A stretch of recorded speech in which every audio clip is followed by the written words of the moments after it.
Cours de physique-chimie, niveau première spécialité, chapitre La concentration, partie Constitution et transformation de la matière. Sommaire 1. La concentration en masse. 2. La concentration en quantité de matière. 3. Préparer une solution aqueuse.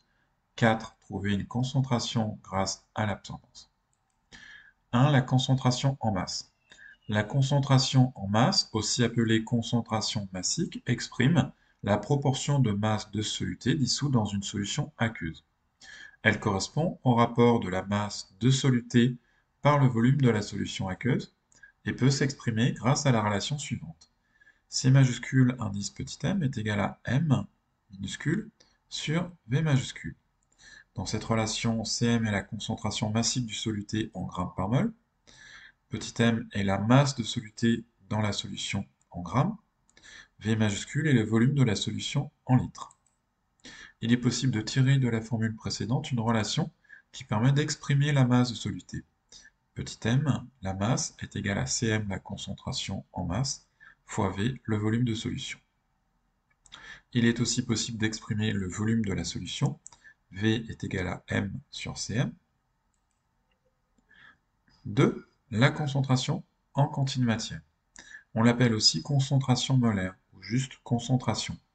Elle exprime la proportion de quantité de soluté par rapport au volume de la solution. Elle se note C majuscule, et l'on précise parfois le nom ou la formule du soluté, entre parenthèses ou en indice. Son unité est la mole par litre. Par exemple, la concentration en diode peut se noter C majuscule entre parenthèses diode, ou C majuscule entre parenthèses I2, ou C majuscule indice diode, ou encore C majuscule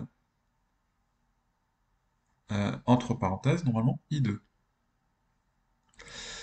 La concentration molaire d'un soluté est définie comme le rapport de la quantité de matière du soluté par le volume de la solution. Elle peut s'exprimer par la relation suivante.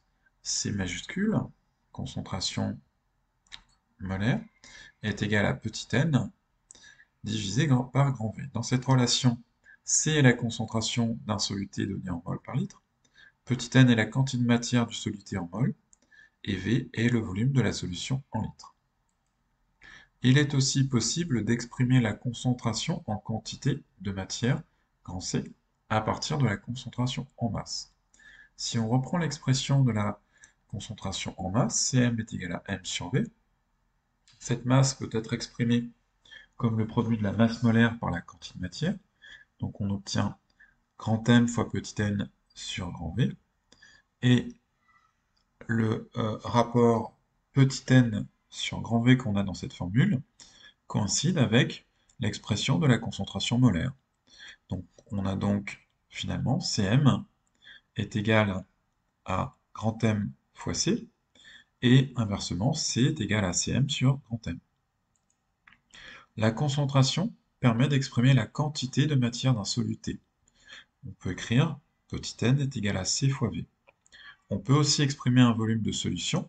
V est égal à petit n sur grand C. 3. Préparer une solution aqueuse. Pour préparer une solution de concentration C donnée, étape 1, choisir une fiole jaugée ayant une contenance de volume V. Étape 2, déterminer la quantité petit n de soluté à dissoudre à partir de la relation petit n égale à C fois V. Étape 3, déterminer la masse petit m de soluté à partir de la relation petit m est égal à n fois m.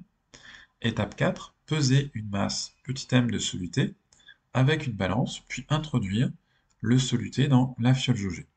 Étape 5, ajouter progressivement le solvant, en général l'eau, en agitant régulièrement, jusqu'au trait de jauge de la fiole.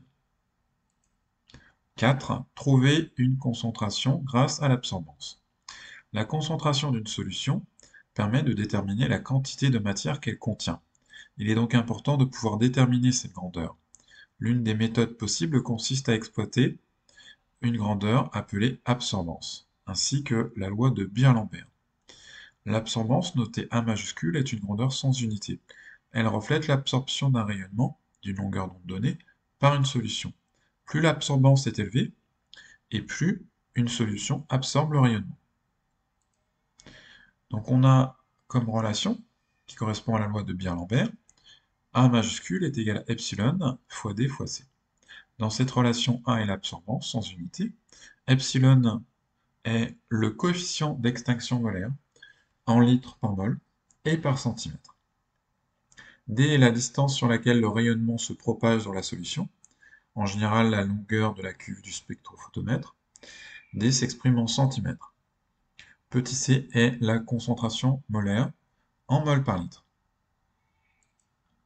À partir de cette loi, on peut exprimer la concentration par la relation C est égal à A sur epsilon fois D. Si l'absorbance, le coefficient d'extinction molaire et la grandeur D sont connus, alors il est possible d'en déduire la concentration à partir de la formule précédente. Il est aussi possible d'exploiter expérimentalement la proportionnalité entre absorbance et concentration en réalisant une courbe d'étalonnage à partir des solutions de concentration connues. Le principe est le suivant. Préparer 3 ou 4 solutions aqueuses de concentration connues, mesurer à l'aide d'un spectrophotomètre l'absorbance de ces solutions, tracer le graphique représentant l'absorbance en fonction de la concentration, A égale F de C, on doit alors obtenir une droite qui passe par l'origine. Mesurer l'absorbance de la solution de concentration inconnue, déterminer la concentration à partir de l'absorbance mesurée et de la droite tracée. La concentration correspond à l'abscisse du point ayant la valeur de l'absorbance mesurée. Donc le cours est terminé, n'hésitez pas à poser des questions si vous en avez en commentaire.